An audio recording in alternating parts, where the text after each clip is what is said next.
All right, we're up with episode 2 of the Adventures of Azrael podcast. We're going to be discussing the Money in the Bank pay-per-view presented by, premium live event. You know, I was paying for those gimmicks for about 30 years before they switched the name of upon me, so I'm still a little bit set in those ways. And I'm going to be explaining, narrating the match as it goes. I've got it running there in the background. Also, I have some notes here to refer to about the match. This is my second time, your first time watching the match, so I'm going to be probably mansplaining about who some of these people are to you, my co-host Mazakine, who has not yet watched this particular premium live event. This isn't no regular live event. This isn't the unleaded live events. These are the premium live events. And like many people who unlike people who comment on wrestling typically, I've really been hit in the face with a ladder. I've been knocked off the ring apron with a ladder. I've been thrown off one ladder onto another ladder. So I know the taste and the feel of the cold steel onto my soft skin. So we got LA Knight, Andrade, Chad Gable, Carmelo Hayes, Drew McIntyre, and Jey Uso, the friendly Uso in the ring. And everybody's off and running with the hockey fight. We got some chops coming in hot from Andrade with a Scottish headbutt, giving him that little Glasgow kiss. And we are and they've got Drew out of the ring. Drew's hitting the floor.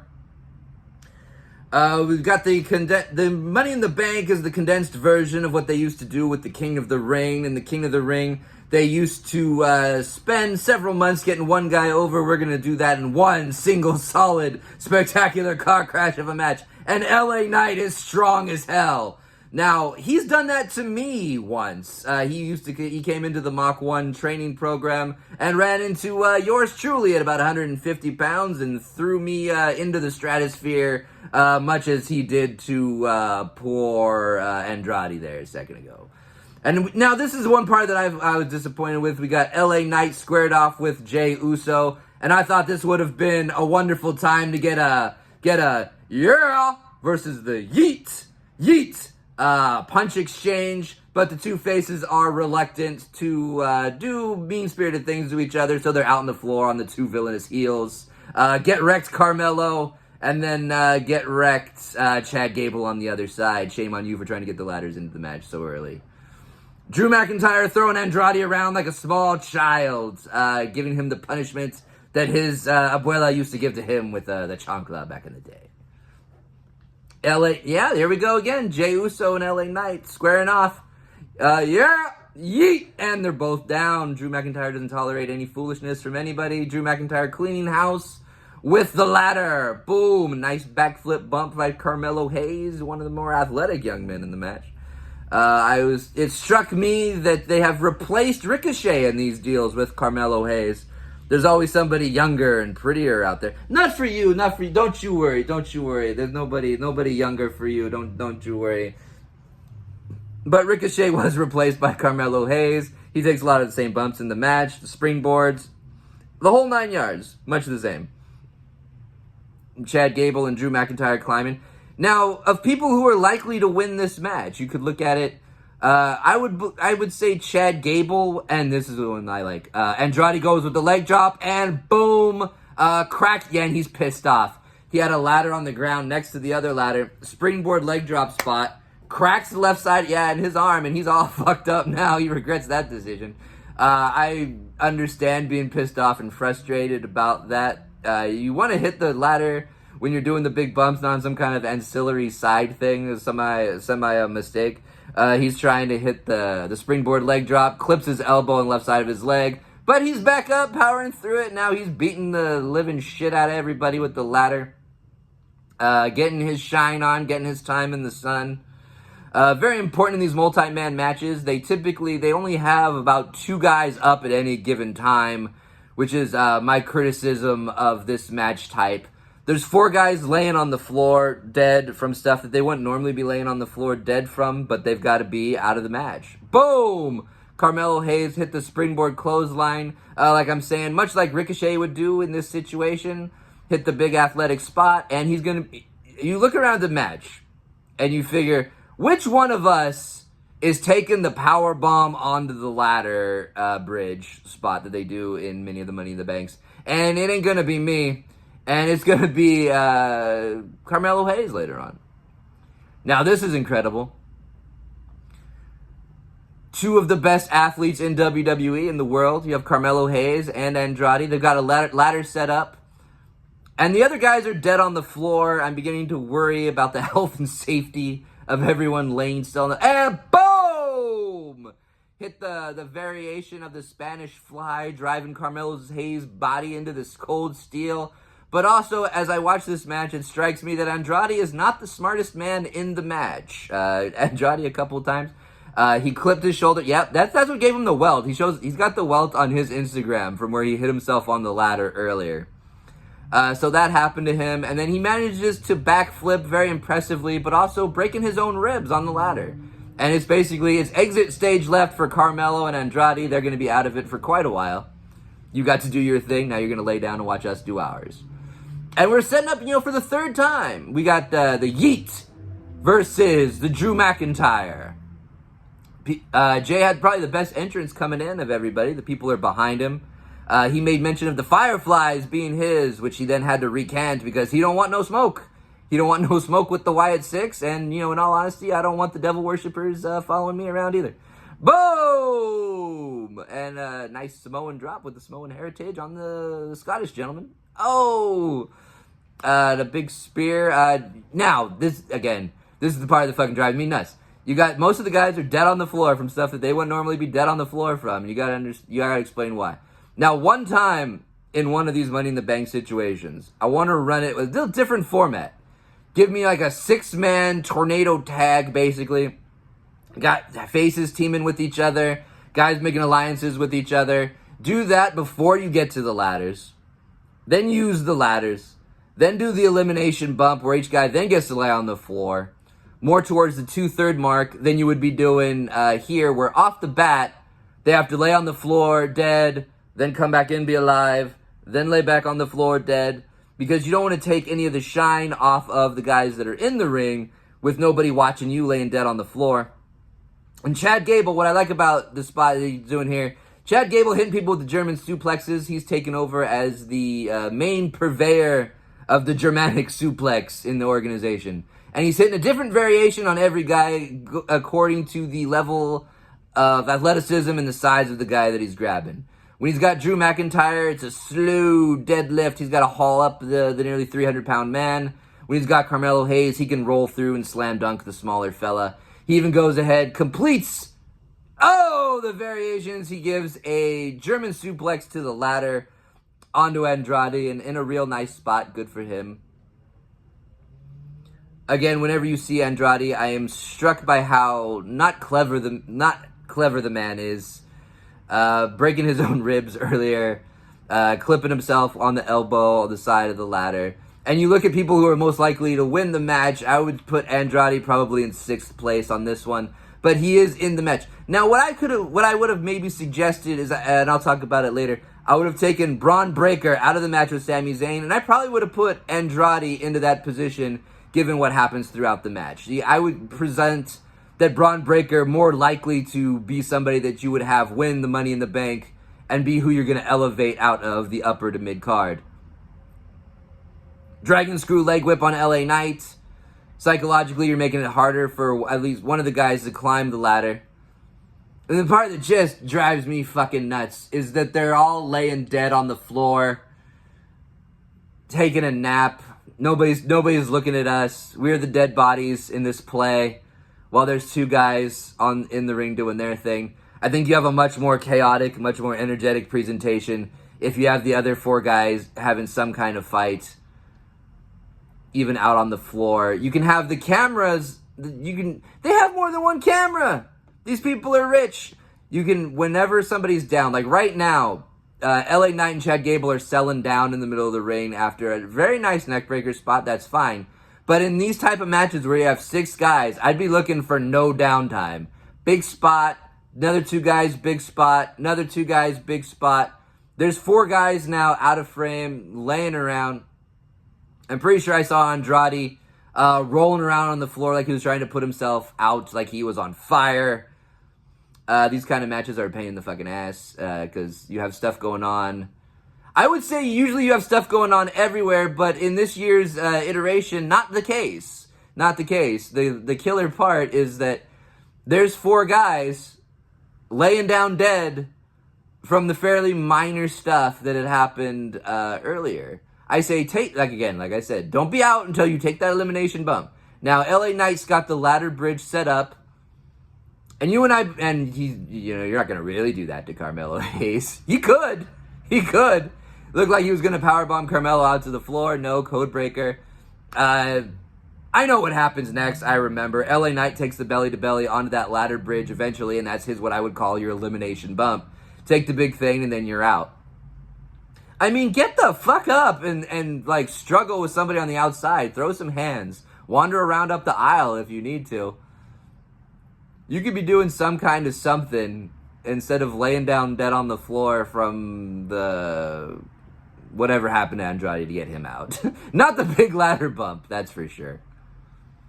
Psychologically, like, what I would enjoy with these kind of things is more like I make a team with somebody in 6-man matches. See, a lot of people, the 6-man match doesn't have to make sense. It's just stuff going on over everywhere. But even when you're putting together, it just helps me to have everything make sense. Chad Gable doing the Kurt Angle angle lock on Carmelo. That's something that the first time I saw, I didn't make that connection. Big balls by him to be putting on 2 ladders that are sitting it up like that. And now you got Andrade climbing up. Now, again, I like to make fun of it. Andrade's climbing up a ladder that he ain't got no way of getting to that briefcase from where he is. But by God, he climbed up there. Charlotte must be a very shallow woman. Charlotte's into Andrade mostly for looks, I believe. Get that ladder the fuck out of the way, Drew. Atta boy. That was Mello don't miss, but he missed the aim of the ladder. You could say that Mello don't miss, but he missed his aim on that ladder in that exchange. And I believe we're getting a power bomb into the ladder. Hell yeah, you are.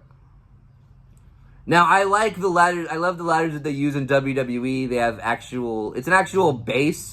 It's not like the Home Depot ladder that you would get in the first couple of years of the iteration of the ladder match where they would be broken and you'd be wondering what the fuck are we going to do. I remember looking, I think, Shawn Michaels and Razor Ramon in their iconic ladder match. The ladder getting bent, and we were wondering how, in the name of God, how are we going to get up there?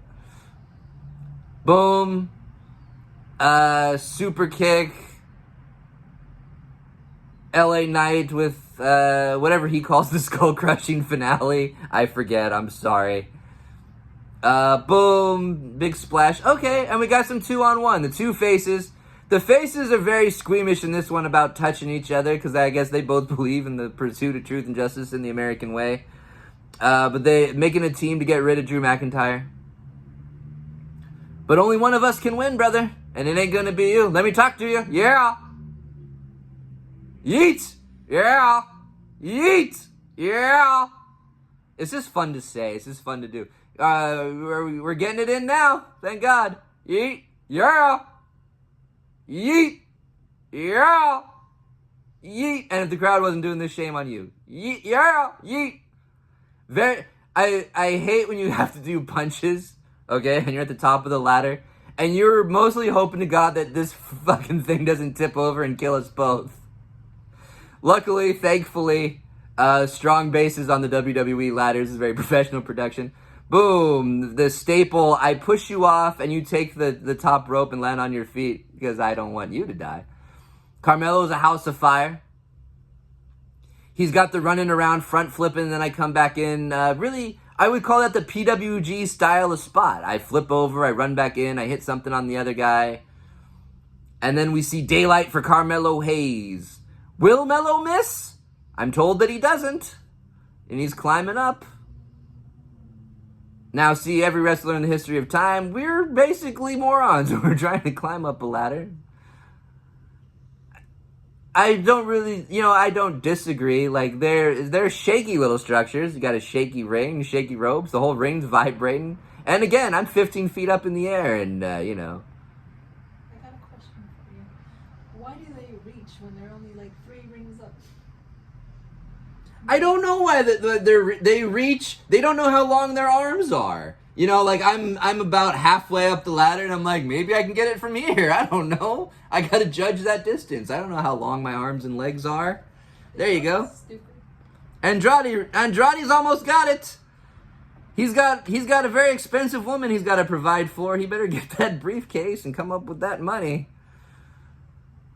Charlotte gonna leave you for a rich man. And the power, that's what I'm talking about. Get wrecked, Carmelo Hayes. Yes. Holy shit, everybody. Carmelo Hayes has taken the power bomb onto the ladder bridge spot. I remember Ricochet doing it and bouncing off. I remember Shelton Benjamin doing it. And in the chronological order, Carmelo Hayes has taken the bump of death. And now, at a time where you could be the fuck out of the ring, he's laying still in the ring, and he's making his way out to the ring apron to go die on the floor. He's getting himself the fuck out of the shot, which is probably what, as he's been told to do, probably in the briefing about this. Now, gloriously, I'm not taking that German. You have to be out of your fucking mind, Chad. You take that onto the ladder bridge on the floor. But when I saw this, I was like, yeah, he's totally doing this. He's got big balls. There you go. That's a grown man bump. Now that is a reason to be dead on the floor, everybody. If you're going to lay on the floor for 6 minutes out of a 15 long deal, you go ahead and take that belly to belly over the top rope onto the ladder. We're getting into the end game here for this match because they're taking those, like I said, the elimination bumps. You get wrecked and then you get out of the match. Now, what I also like is you get every guy a shot at getting the briefcase to see what the crowd gets with. Who could we potentially have seen as winning this thing? I would have liked the Dark Horse Chad Gable. I like, and Chad can sprawl from the moon. From the moon. It's as if decades of amateur wrestling and sprawling on your thighs and stomach have been a benefit to that young man. He took a front face bump from the briefcase to the goddamn ground. And that is his reason to be dead. And justifiably so. What happened to one of the Hardy Boys? Unfortunately, the briefcase is swinging. Is it coming? Is it time for the yeet flies? I could believe Jay winning it.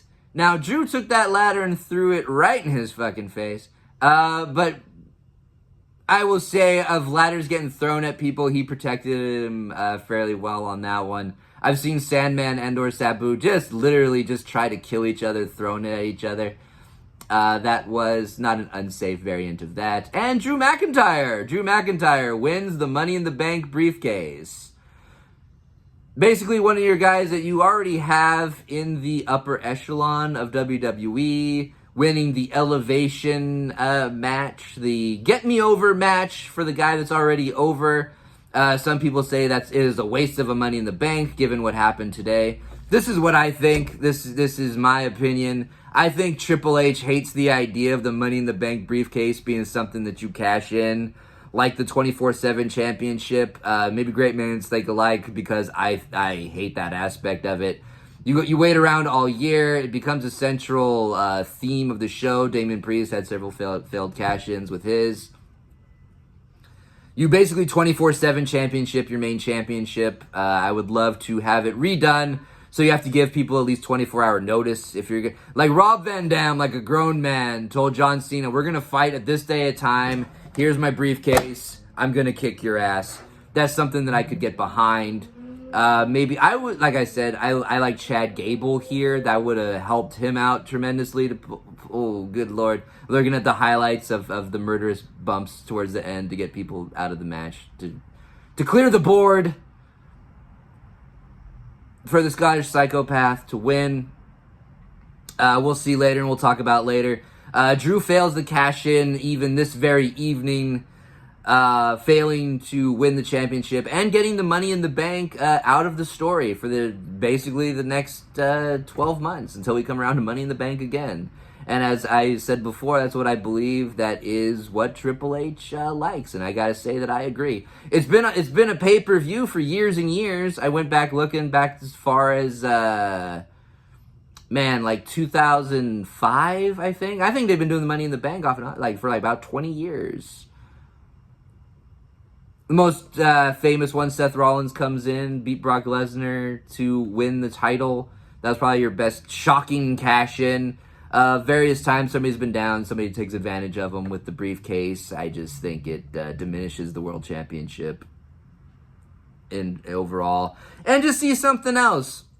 See, let's say Chad Gable wins the title. He cashes in. He wins the Intercontinental title because he hates Sami Zayn. That's the way you could go. Or you have a very nice man. Let's say you're Jey Uso and you want to win the tag titles with somebody. So you will go ahead and win the Money in the Bank and decide, I'm going to use my precious opportunity to help another fella win tag titles, maybe reunite the family, something like that, a little bit of a wrinkle. But I'm not saying it. It's not a bad way that they win. I like CM Punk screwing over Drew McIntyre yet again to add to their advancing angle. But like I said, the King of the Ring is one way to do this. They did that last month, and I like having the side-by-side.